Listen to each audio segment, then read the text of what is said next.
Salam uşaqlar. Necəsiz? Bugün necə gözəlsiz? Bugün ayın neçəsidir? Mən unutmuşam. 18 oktyabr nə günüdür? Bəli. Niyə məhz oktyabr, noyabr, Günəş?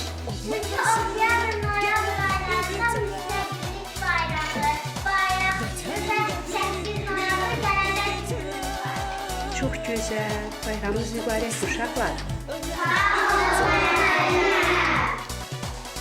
Müstəqillik bayramı.